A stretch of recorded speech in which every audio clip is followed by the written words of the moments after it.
दुनिया की सबसे बड़ी पार्टी भारतीय जनता पार्टी ने एक ऐसा बड़ा फैसला लिया है जो सही में ही चौंकाने वाला है। मैं ऐसा क्यों कह रहा हूं, मैं आपको बताता हूं। क्योंकि भारतीय जनता पार्टी के नए राष्ट्रीय अध्यक्ष चुने जा चुके हैं। जी हां, जिनका नाम है नितिन नवीन। वो सबसे युवा राष्ट्रीय अध्यक्ष चुने गए हैं। इसी को लेकर आज हम बात करेंगे, सवाल करेंगे कि आखिर क्यों और इनको चुनने के पीछे रीजन क्या हो सकता है।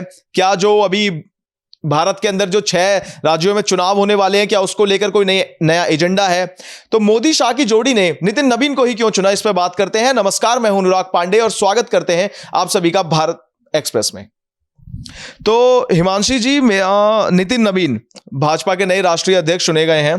तो आपको क्या लगता है कि इतने नए युवा को चुनना भाजपा के लिए क्या एक तरह से मतलब युवा कार्ड खेलने जैसा है या फिर कुछ अलग बात है इसमें? देखिए अनुराग, अगर मैं ये कहूँ कि आजकल का जो ज़माना है वो जेनजी का है, आप जानते हैं, बिल्कुल गलत नहीं होगा अगर मैं ये बात बोलती हूँ, ठीक है। जेनजी का ज़माना है। आपने देखा होगा बिहार इलेक्शन अभी कुछ टाइम पहले ही बीता है।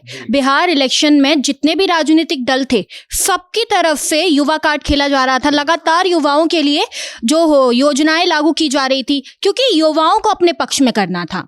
और इस बार भी बीजेपी ने ऐसा ही कुछ करने की कोशिश की है। बीजेपी का जो फोकस है वो युवाओं पर है और बीजेपी तो अपनी स्टेटमेंट में कह भी चुकी है कि 1 लाख युवाओं को हम अपनी पॉलिटिक्स में लाने का काम कर रहे हैं। और जो नितिन नवीन है वो सबसे ज़्यादा युवा नेता है, तो एक तरीके से बीजेपी का फोकस है। और दक्षिण भारत जो है, आप जानते ही हैं कि वहाँ पर इलेक्शन भी आने वाले हैं, तो एक तरीके से उससे भी इसे जोड़कर देखा जा सकता है। अच्छा, ठीक है।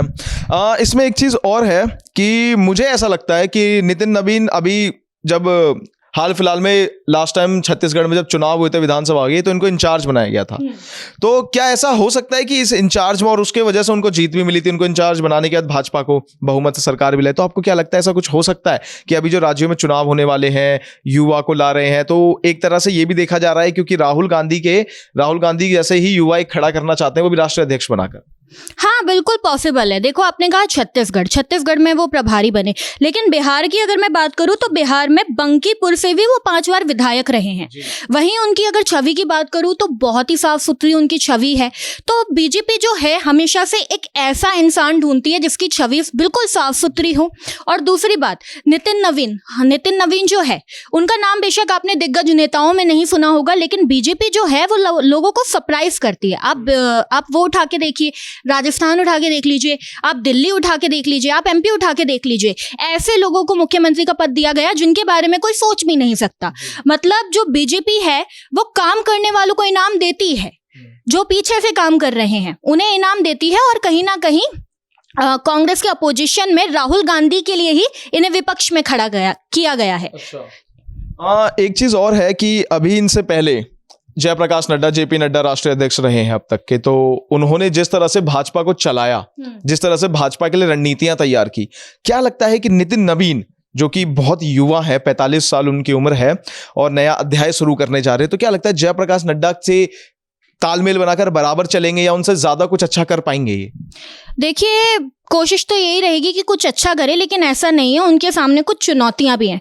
अब चुनौतियां क्या है उनके सामने? सबसे पहले तो बैलेंस बनाना। बैलेंस क्या? अब जैसे बीजेपी है, उस पार्टी के अंदर बहुत से ऐसे दिग्गज नेता है जो कि बहुत वरिष्ठ हैं और युवा नेता भी हैं। अब उनके बीच में संतुलन बनाना होगा। जेपी नड्डा जो है, उन्होंने अपना जो काम है अच्छे से किया है, तो उसको टक्कर देने के लिए इन्हें भी ये काम करना पड़ेगा। दूसरी बड़ी बात ये कि अभी साउथ में इलेक्शन होने वाले हैं। नॉर्थ में तो बीजेपी का काफी वर्चस्व है, आप देख सकते हैं, बिहार में, राजस्थान में, मध्य प्रदेश में, यहाँ पे हर तरफ उनकी पार्टी अच्छा काम करती है और उनकी पार्टी से मुख्यमंत्री भी हैं। लेकिन जो बीजेपी है वो अभी तक साउथ इंडिया यानी कि दक्षिण भारत का जो किला है अभी तक उसे ध्वस्त नहीं कर पाई। आंध्र प्रदेश में उन्होंने कोशिश की, आंध्र प्रदेश में भी उन्होंने सरकार बनाई है। मैं आपको एक बार बताना चाहूंगी जी। आप देखिए, 14 करोड़ सदस्यों की, पहली बात तो दुनिया की सबसे बड़ी पार्टी है। कर्नाटक में भाजपा अपनी सरकार बना चुकी है, आंध्र प्रदेश में टीडीपी के साथ गठबंधन करके सरकार बना चुकी है। लेकिन तेलंगाना, तमिलनाडु और केरल ऐसे हैं जहां पर अभी तक इनकी पैठ नहीं बन पाई है, ठीक है।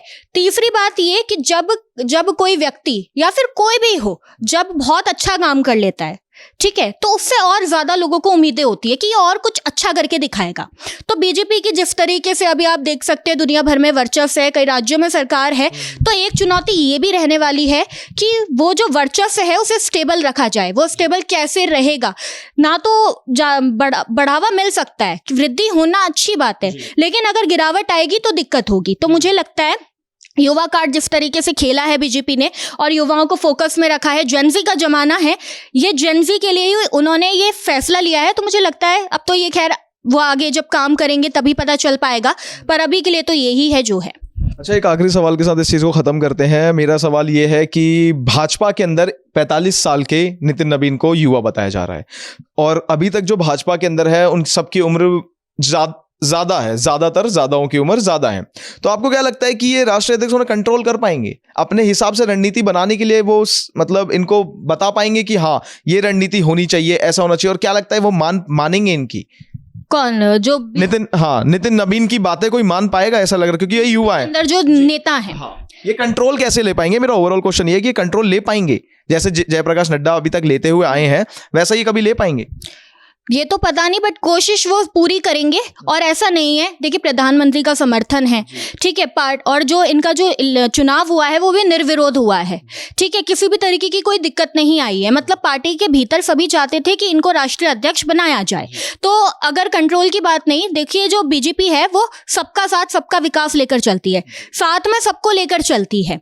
तो पूरा कंट्रोल तो ये नहीं ले पाएंगे। हाँ, ये हो सकता है कि सजेशन ले लें, जो बड़े नेता हैं वो इन्हें सजेस्ट करें और उस हिसाब से ये काम को आगे बढ़ाएं। हाँ, तो बात करके हमें पता लगा कि नितिन नवीन जो कि अभी राष्ट्रीय अध्यक्ष बन चुके हैं, प्रधानमंत्री नरेंद्र मोदी ने उनको सम्मानित भी किया। तो अब लेकिन देखना यह है कि ये भाजपा के लिए और जो आने वाले भारत में जो चुनाव होने वाले हैं उनके लिए रणनीतिकार साबित होते हैं या भाजपा के लिए फायदेमंद साबित होते हैं, ये तो आने वाले वक्त में पता लगेगा। इन तमाम जानकारियों के लिए बने रहिए हमारे साथ भारत एक्सप्रेस पर। मैं अनुराग पांडे, धन्यवाद।